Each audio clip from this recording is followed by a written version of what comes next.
Ici, je vais dénoncer une hypocrisie que vous pouvez suivre un peu partout et au travers de laquelle Satan le banni manipule les esprits.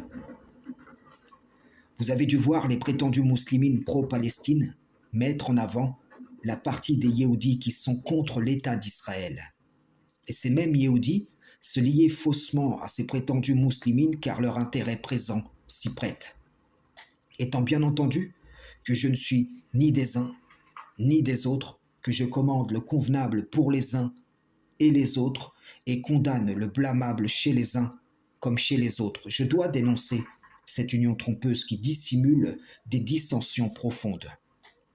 Le diable banni exploite le fait que les Yéhoudis opposés à l'État d'Israël défendent la Palestine pour une raison qui leur est propre, comme les prétendues muslimines pour une raison qui est tout autre.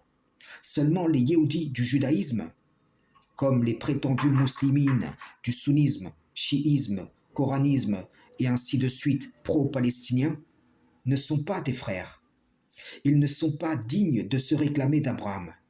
Leur père, le diable, a simplement besoin qu'ils se fédèrent sur cette question afin de travailler à son œuvre mensongère.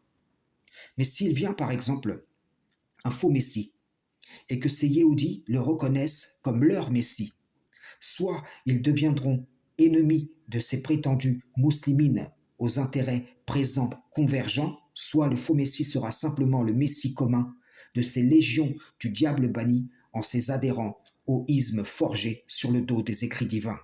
Au fond, je vous le dis, ces gens se haïssent les uns les autres. Comment pouvez-vous croire que la vérité du Tout-Puissant soit dans les œuvres de ceux que le diable bannit, domine? Frères et sœurs en islam, salam, shalom.